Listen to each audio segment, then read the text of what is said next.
Assam express 24 বিশেষ নিবেদন দেওবৰীয়া অনুষ্ঠানটিলৈ মই হিমাশ্ৰী প্ৰিয়দৰ্শনীয়ে স্বাগতম জনাইছোঁ। এই মুহূৰ্তত আমি আহি উপস্থিত হৈছোহি অসমৰ বিভিন্ন ঠাইত অনুষ্ঠান পৰিৱেশন কৰি জনপ্ৰিয়তা লাভ কৰিবলৈ সক্ষম হোৱা লগতে প্ৰায় 30 বিধ থলুৱা বাদ্যযন্ত্ৰৰ সহিতে অসমৰ বিভিন্ন জনগোষ্ঠীসমূহৰ নৃত্যশৈলীক উপস্থাপন কৰি দৰ্শকৰ সমাদৰ লাভ কৰিবলৈ সক্ষম হোৱা নগাঁৱৰ হুৰাই লাহৰী লোকবাদ্য দলটিৰ কাষত নতুন প্ৰজন্মৰ মাজত অসমৰ বিভিন্ন জনগোষ্ঠীসকলৰ লোকবাদ্য আৰু লোকনৃত্যসমূহক চিনাকি কৰি দিয়াৰ লগতে প্ৰতিভা বিকাশৰ এক সুন্দৰ সাংস্কৃতিক মঞ্চ উপহাৰ দিবলৈ সক্ষম হৈছে এই দলটিয়ে। বড়ো, কাৰ্বি, মিচিং, বিহু, সত্ৰীয়া আদি পৰিৱেশনৰ লগতে অসমৰ লোকনৃত্য লোকবাদ্যসমূহৰ যি সংস্কৃতি অসমৰ ৰাজ্যৰ মাজলৈ অনাৰ তেওঁলোকৰ যি প্ৰয়াস আৰু সাংস্কৃতিক কাৰ্যসূচীৰ তেওঁলোকে যি ন সোৱাদ দিছে সেই সম্পৰ্কে আজি আমি কথা পাতিম আৰু যথাসময়ত মোৰ সৈতে এই দলটিৰ যি হুৰাই লাহৰী যি ফক বেণ্ড অফ আছাম এই যি লোকবাদ্য দলটি আছে আৰু দলটিৰ প্ৰযোজক পৰিচালকসকল আজি মোৰ সৈতে উপস্থিত আছে। যথাসময়ত আমি তেওঁলোকৰ সৈতে কথা পাতিবলৈ চেষ্টা কৰিম, কিন্তু এইখিনিতে আজি আমি অনুষ্ঠান আৰম্ভণি কৰিবলৈ বিচাৰিছোঁ আৰু অনুষ্ঠান আৰম্ভণি কৰিবলৈ আগবাঢ়িছোঁ হুৰাই লাহৰী দলটিৰ কলা কৌশলীসকলৰ দ্বাৰা পৰিৱেশিত গুৰু বন্দনাৰে। প্ৰিয় দৰ্শকসকল, তেনেহ'লে আহক আজি আমি এই অনুষ্ঠান আৰম্ভ কৰোঁ আৰু আপোনালোকে চাই থাকিব আসাম এক্সপ্ৰেছ 24ৰ বিশেষ নিবেদন দেওবৰীয়া বিশেষ অনুষ্ঠানটি।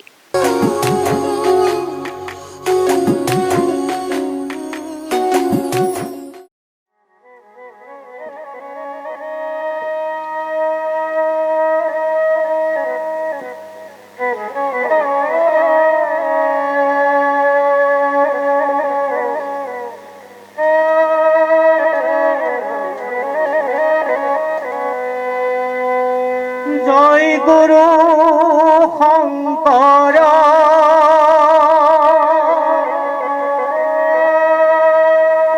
সৰ্ব গুণ কৰ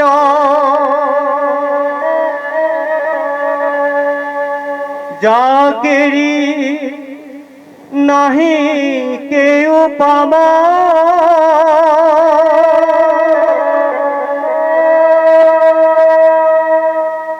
तुम्हारी शरण को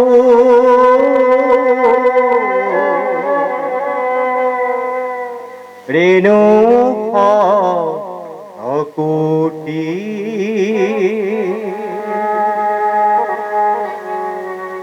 बड़े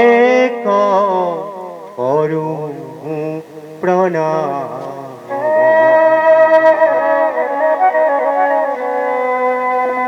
बारे करो प्रणाम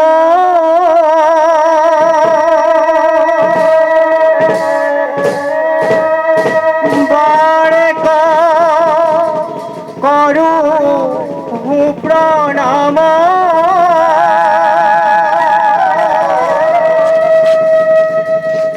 बारे करो प्रणाम।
আমি ধন্যবাদ জ্ঞাপন কৰিছোঁ হুৰাই লাহৰী যি লোকবাদ্য দলটি সেই দলটিয়ে ইমান সুন্দৰভাৱে যি অসমীয়া মানে লোক সংস্কৃতিক ইমান সুন্দৰভাৱে তেওঁলোকে উপস্থাপন কৰিলে আৰু এইখিনিতে আমি আমাৰ সৈতে আছে হুৰাই লাহৰী দলটিৰ পৰিচালক আছে আৰু তেখেতৰ পৰা আমি জানিবলৈ বিচাৰিম এতিয়া আমাক তেওঁ কি শুনাব এতিয়া আমিতো একেলগে বহুতখিনি গুৰু বন্দনা আৰু আমি নৃত্যও আমি উপভোগ কৰিলোঁ সত্ৰীয়া নৃত্য উপভোগ কৰিলোঁ বাগানীয়া নৃত্য উপভোগ কৰিলোঁ এইখিনিতে আৰু দৰ্শকক কি শুনাবলৈ বিচাৰিবা তোমালোকে এইবাৰ আমি আমাৰ বৰ্তমান আমাৰ সমাজৰ পৰা অকণমান হেৰাই গৈছে নিচুকনি গীত খুব আজিকালি খুব কম শুনা হয় আচলতে শুনা পোৱা যায় সৰু ল'ৰা ছোৱালীক খোৱাবলৈ আগতে আমাৰ মাহঁতে ব্যৱহাৰ কৰিছিলে গাইছিলে এতিয়া খুব কম গায় তেনেকৈ গতিকে আমি আমাৰ বেণ্ডত সেই থলুৱা নিচুকনি গীতো আমি ৰাখিছোঁ আমি এইবাৰ নিচুকনি গীত আৰু ইছলামী সম্প্ৰদায়ৰ জিকিৰ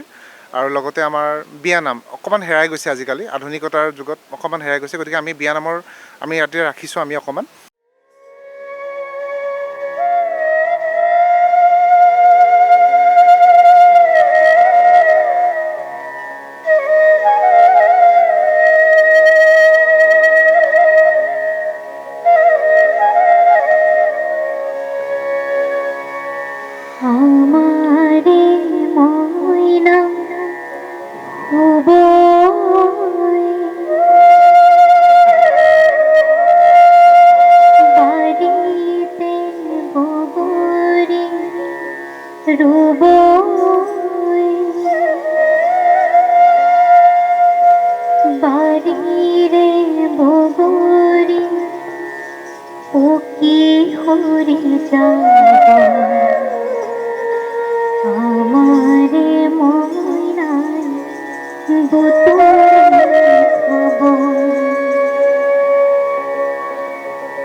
নিচুকনি বিয়ানামৰ সুৰ শুনিবলৈ পালোঁ আৰু লোক সংস্কৃতিৰ গহ্বৰত হেৰাই যোৱা যি নিচুকনি গীতৰ সুৰ তেওঁলোকে শুনালে সেয়া নিশ্চয়কৈ ধন্যবাদ জ্ঞাপন কৰিব লাগিব আৰু এইখিনিতে প্ৰিয় দৰ্শকসকল আহকচোন আমি উপভোগ কৰোঁ হুৰাই লাহৰী দলটিৰ কলা কৌশলীৰ আধাৰত ভুৰতাল নৃত্য আৰু লগতে ৰাভা নৃত্য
দৰ্শকসকল আমি অনুষ্ঠান উপভোগ কৰি গৈ থাকিম আৰু মই পুনতে কৈছোঁ আজি আমি উপস্থিত আছোঁ হুৰাই লাহৰী লোকবাদ্য দলটিৰ কাষত আৰু তেওঁলোকৰ যি সাংস্কৃতিক প্ৰতিভা সেই প্ৰতিভাৰ উমান বিচাৰি আমি তেওঁলোকৰ কাষত উপস্থিত হৈছোঁহি আৰু হুৰাই লাহৰী যি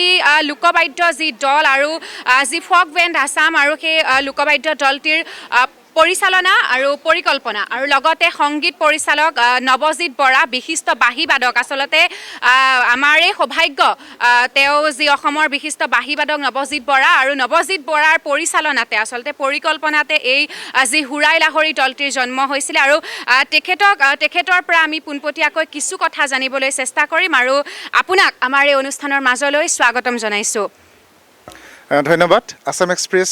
24 সমূহ কৰ্মকৰ্তাক আমাৰ তৰফৰ পৰা অশেষ ধন্যবাদ জ্ঞাপন কৰিছোঁ যে আমাক এখন এনেকুৱা ধুনীয়া মঞ্চ দিছে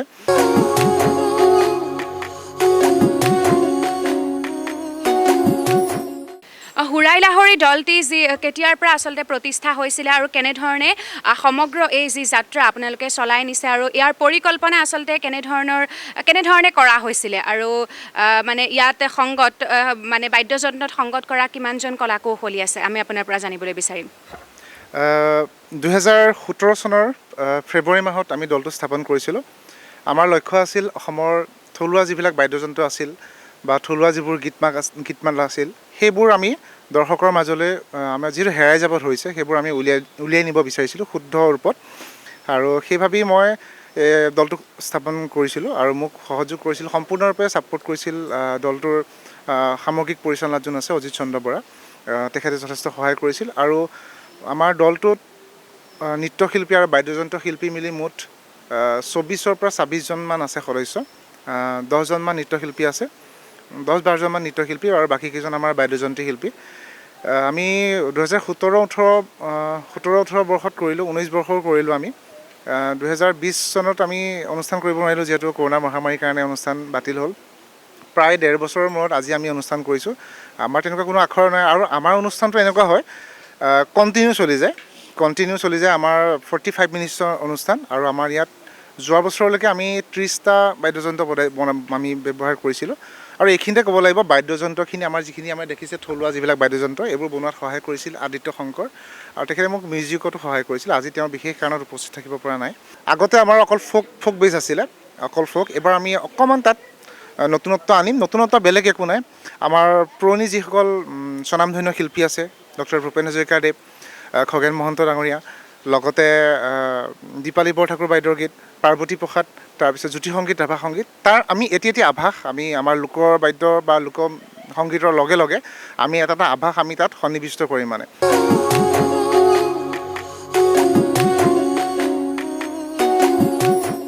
দৰ্শকসকল, আমি এইখিনিতে কথা পাতিবলৈ বিচাৰিছোঁ। আমাৰ সৈতে আছে হুৰাই লাহৰী যি ফক বেণ্ড আছাম, সেই বেণ্ডটোৰ প্ৰযোজক আমাৰ সৈতে উপস্থিত আছে। অজিত চন্দ্ৰ বৰাদেৱ আমাৰ সৈতে উপস্থিত আছে। আৰু মই এইখিনিতে দৰ্শকক ক'ব বিচাৰিছোঁ যে তেওঁ প্ৰতিটো কলাৰ লগতে জড়িত, আৰু বিশেষকৈ তেওঁ যি মুখাশিল্প তেওঁ প্ৰস্তুত কৰে আৰু অসমৰ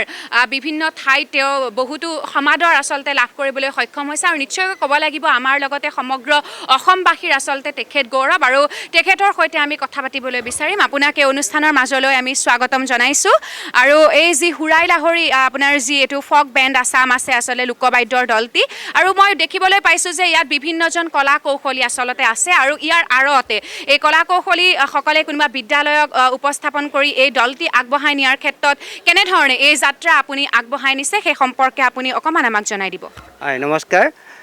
জয়তে মই আছাম এক্সপ্ৰেছ 24 সমূহ কৰ্মকৰ্তালৈ আমাৰ শংকৰদেৱ চিত্ৰকলা বিদ্যালয়ৰ তৰফৰ পৰা আন্তৰিক ধন্যবাদ আৰু শুভেচ্ছা জনাইছোঁ। আচলতে এই চিন্তাধাৰাটো আমি আমাৰ শংকৰদেৱ চিত্ৰকলা বিদ্যালয় নগাঁও হাতীচুঙৰ আমি আমাৰ উঠি অহা যিসকল শিল্পী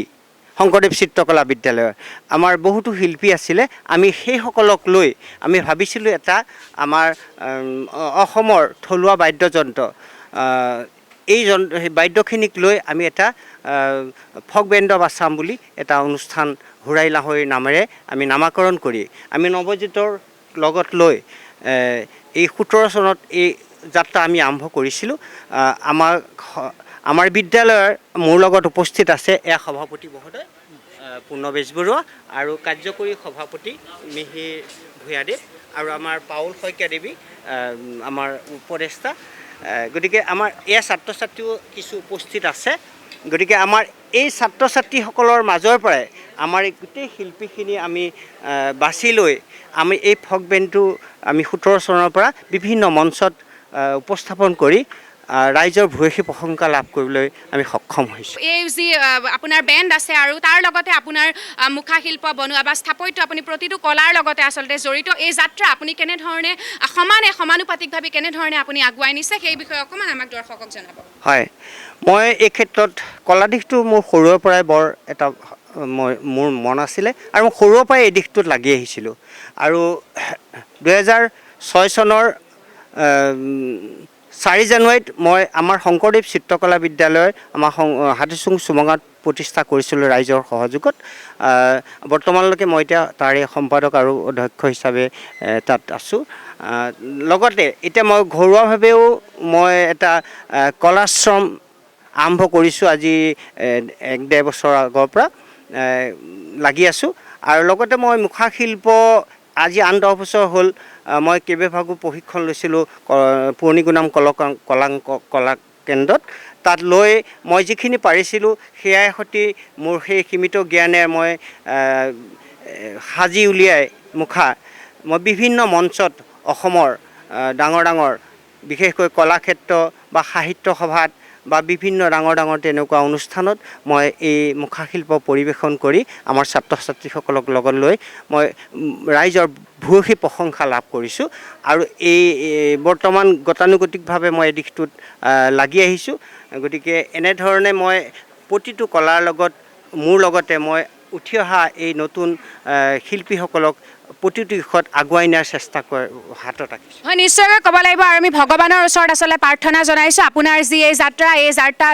যাত্ৰা দীৰ্ঘম্যাদী হওক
আহি আমি অনুষ্ঠানৰ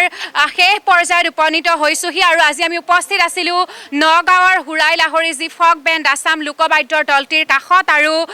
তেওঁলোকে সঁচাকৈ ক'ব লাগিব ইমান সুন্দৰভাৱে আৰু সাৱলীলভাৱে নিখুঁত আচলতে শুদ্ধ ৰূপত তেওঁলোকে যি লোক সংস্কৃতি ধৰি ৰখাৰ প্ৰয়াস কৰিছে এই তেওঁলোকৰ যি যাত্ৰা এই যাত্ৰা সফলভাৱে